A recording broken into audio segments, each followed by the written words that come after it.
আলহামদুলিল্লাহ আমরা দেখব নামাজ ও আজানের শেষে দোয়া মানে কি পাঠ মানে করা মুনাজাত করা উপকার মানে কি আছে যে নামাজের মানে কি শেষে এবং মানে কি যে আজানের শেষে দোয়া পাঠ করলে এর উপকারটা কি যে এখন তো বর্তমান সময়ে বলছে যে মুনাজাত করা কোনো প্রয়োজন নেই দোয়া করা কোনো প্রয়োজন নেই যে নামাজের শেষে দোয়া করা যাবে না আজানের শেষেও হাত তুলে মুনাজাত করা যাবে না এগুলো মানে কি মানে করা যাবে না কারণ আল্লাহ তো জানছে আমি কি চাইছি আমার অন্তরে আল্লাহ তো সবই জানছে তো এগুলো মানে কি যে আহলে হাদিস এবং লা মাযহাবীদের কথা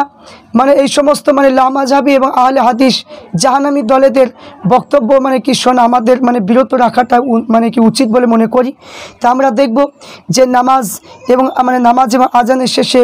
দোয়া মানে হাত তুলে দোয়া করা মুনাজাত করা মানে উপকার কি কি আছে সেই সম্পর্কে আমরা মানে কি জানব তাই আমি আপনাদের সম্মুখে এই মানে ফতোয়া সিদ্দিকিয়া এই কিতাব থেকে তার উত্তরটা নিয়ে আলোচনা করব তো দেখি আমরা যে মুনাজাত করলে কি উপকার হবে সেই সম্পর্কে তাহলে এখানে নামাজ ও আজানের পরে মানে দোয়া করলে আল্লাহ তাআলা কবুল করেন পবিত্র হাদিসের মধ্যে লিখেছে তাহলে কি হযরতে আবু উমামা থেকে বর্ণনা তিনি বলে কোনো ব্যক্তি রাসূলুল্লাহ সাল্লাল্লাহু আলাইহি ওয়াসাল্লামকে জিজ্ঞাসা করলেন হে রাসূল মানে কি যে কোনো সময় দোয়া করলে কোন সময় দোয়া করলে আল্লাহ তাআলা অধিকতম কবুল করেন তিনি বলে শেষ রাতে এবং ফরজ নামাজের পর যে দোয়া করা হয় তা আল্লাহ দরবারে সেটা অধিকতম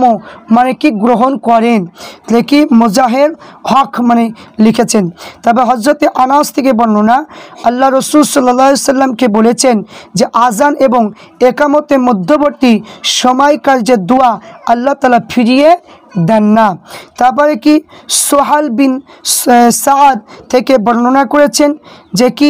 যে এখানে তিনি বলেছেন যে আল্লাহ রাসূল সাল্লাল্লাহু আলাইহি ওয়াসাল্লাম বলেছেন যে দুটি দোয়া ব্যর্থ হয় না খুবই কমই মানে ব্যর্থ হয় প্রথম হলো আজানের সময় চাই পরে হোক কিংবা শেষে হোক দ্বিতীয় জিহাদের সময় মানে যখন উভয় পক্ষের সৈন্য যুদ্ধ ব্যাপক মানে হয় মুমিনের দোয়া আল্লাহ দরবারে কবুল হয় আবু দাউদ এবং মানে কি সুনানে দারিমি এবং মানে এটা লিখেছে কি রুহুল মানে কি যে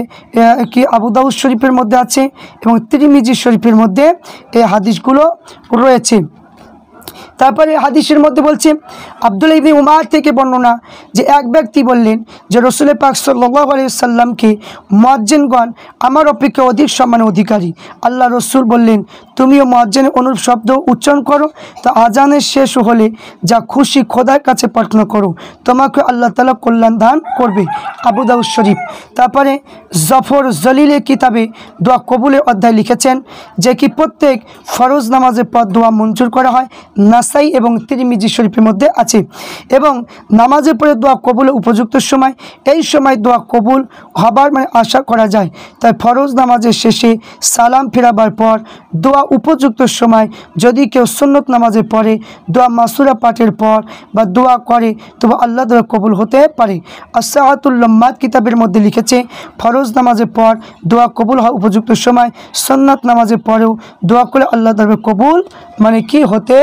পারে তাহলে এখানে মানে বুঝতে পারা গেল ফরজ নামাজের পর ইমাম সাথে হোক কিংবা একা হোক আল্লাহর মানে কি দরবারে কবুল করেন এবং সকলে নামাজের পর নিজে নিজে মাকসুদে আল্লাহর কাছে প্রার্থনা করা উচিত এবং মানে কি আজানের পরেও যে দোয়া করা হয় তাও আল্লাহ কবুল করেন চাই সে নিজের জন্য হোক বা দোয়া ওসিলায় পাঠ করুক এই মুনাজাত হতে যারা ফিরে থাকে আল্লাহ তাকে মানে কি যে এখানে সুমতি মানে কি দান করুক তাহলে এখান থেকে আমরা বুঝতে পারলাম যে মানে কি আজানে মানে কি হাত তুলে মুনাজাত করলে কি উপকার হবে এবং নামাজে পড়ে মানে কি দোয়া করলে কি উপকার হবে তো আমরা জানো আমরা যখন নামাজ যখন মানে কি হবে নামাজে পড়ে যে যেরকম মন চাইবে হাত তুলে মানে মুনাজাত করবেন ইমাম মানে কি জামাতে মানে মুসল্লি দেখে নিয়ে মানে দোয়া করবে সেটাও জায়েজ এবং আজানে পড়ে আমরা যে হাত তুলে যে দোয়া করি সেই দোয়াটাও মানে কি করা জায়েজ তার উপকার আমরা এই ভিডিওর মাধ্যমে বুঝতে পারলাম আল্লাহ পাক রব্বুল আলামিন আমাদেরকে যেন মানে হাত তুলে মুনাজাত আমরা যেন করতে পারি যতদিন জীবিত রাখবে